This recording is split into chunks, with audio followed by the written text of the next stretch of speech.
The body from the Parks family arrives today. And Junkanoo tickets go on sale.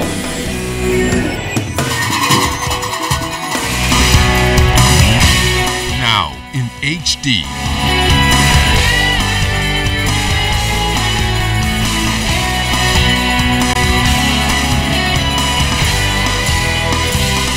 ZNS Network presents The Bahamas Tonight. This portion of the news brought to you by BTC Every Day.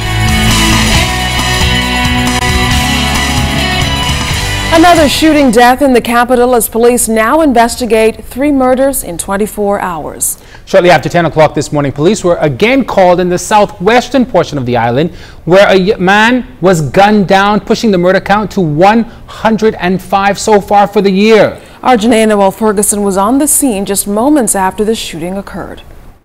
His lifeless body lay on the side of the road on Inagua Way just off Carmichael Road, clad in black pants, a white shirt, and red and black sneakers. As police investigated the circumstances surrounding his death, bystanders claim his alias is Jacko, with alleged gang ties, who recently returned home to Nassau from Grand Bahama.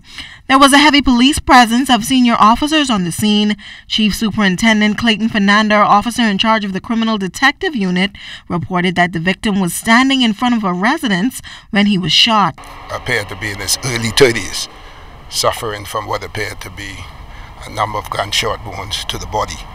The only information that we are working with at this time, persons in the area heard a number of gunshots, came out and met the young man lying just to the side of the street. We have information that a car was seen leaving the scene in a high rate of speed. We don't have a description at this time. It is also reported that the victim received thousands of dollars to purchase a vehicle, which he reportedly failed to deliver to the buyer. Fernander said police are working to bring this matter to a close. We are unable to say the motive. We're still early in our investigation.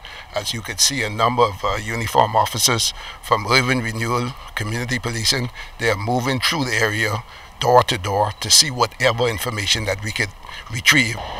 And for residents here at Inagua Way, this scene is not a familiar one. They told us that they've never had to deal with this type of crime, and now they're frightened. Oh, I'm frightened.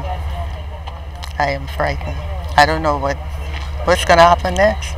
Victim was shot just side of the home of Gloria Jennings. Too close for comfort. The area is a quiet area.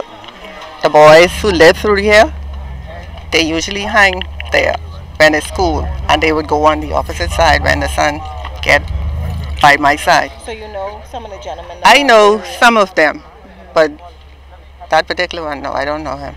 I understood he just came back from Freeport, so I wouldn't know him. She also called for the government to take serious measures to ensure that murderers pay for their actions. Just retired from the police force in July of this year, so I think we need to get back to basic. Hanging, I think if we start hanging, we'll see a drastic reduction in crime. Police investigations continue. Genea Noel-Ferguson, ZNS Network News. Police recorded the second murder in the past 24 hours sometime after 1 o'clock this morning when a man was found outside a residence on Joe Farrington and Foxhill Roads with multiple gunshot wounds. Police confirmed later this afternoon that the victim had died in hospital. He became the 105th murder victim this year. Well, the country recorded its 104th homicide last evening as a 46-year-old employee of Doctors Hospital, identified as Kevin Major, was gunned down outside his home. And as Jared Higgs tells us tonight, the victim was walking from his car holding wrapping paper when he was fatally attacked.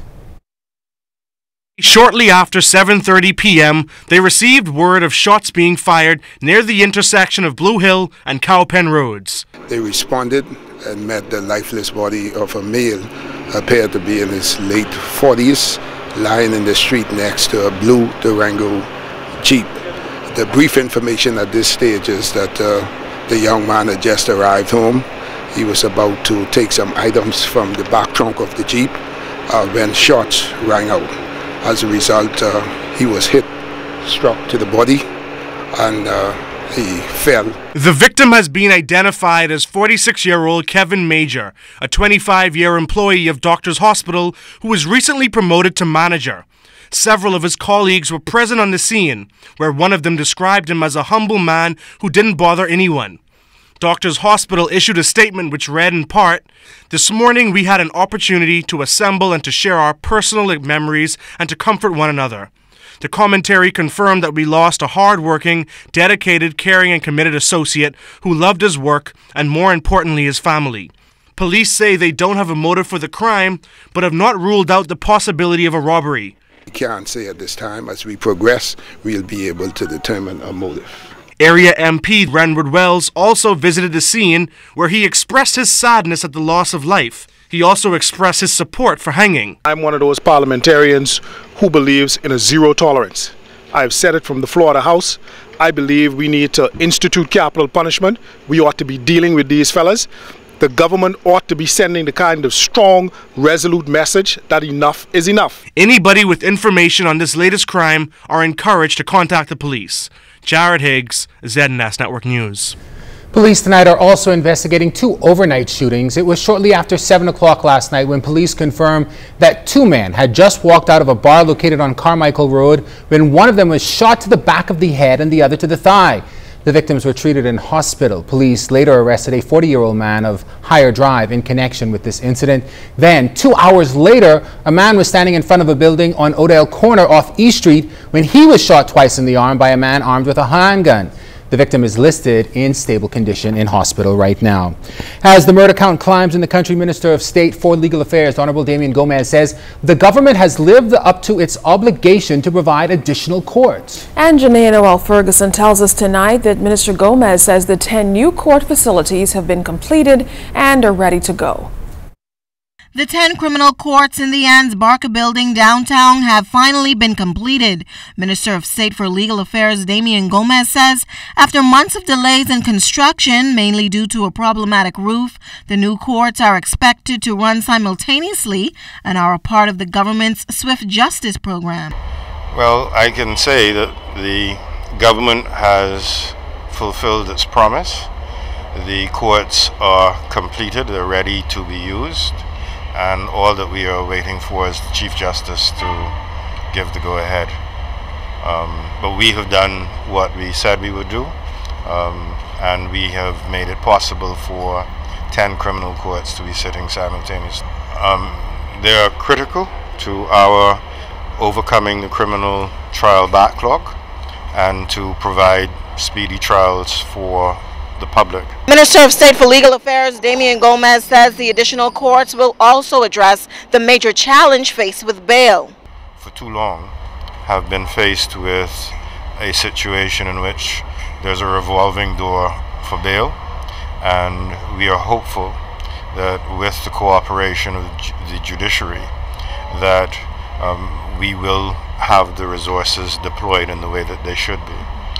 And with more serious crimes like murder on the rise, Gomez says existing laws are being implemented to have greater reach. We have been tweaking the criminal law over the last 2.5 years.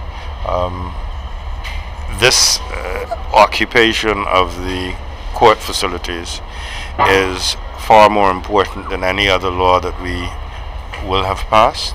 So we have done everything that's humanly possible to ensure that cases can be heard within a reasonable time, and we expect the judiciary to do their job. The new courts, he said, are expected to be operational in the coming weeks. Genea Noel-Ferguson, ZNS Network News. The man police believe is involved in that major drug discovery on Grand Bahama made his first appearance in the magistrate's court today. And as Fern and Carey tells us, the Grand Bahama resident is facing 2 drug charges in connection with that incident. 52-year-old Grand Bahama resident Cedric Wilson was formally arraigned before Chief Magistrate Joyanne Ferguson Pratt in connection with that multi-million-dollar drug bust on Grand Bahama Sunday. The drug discovery is reportedly the largest on record for the country to date. Wilson is facing 2 possession of dangerous drugs with intent to supply charges after allegedly being caught with some 5,640 pounds of marijuana and some 67.5 pounds of hash oil.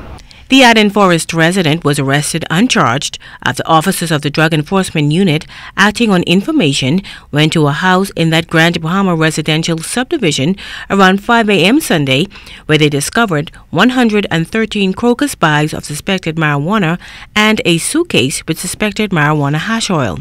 The drugs have an estimated street value of $5.6 million, while the street value of the hash oil is estimated at $607,500. Wilson pleaded not guilty to both charges. The court did not consider the issue of bail, and he was remanded to prison. He returns to court on March 17th for the start of his trial. Fern, Carey, ZNS Network News. This portion of the news is brought to you by Shell Ultra Low Sulfur Diesel.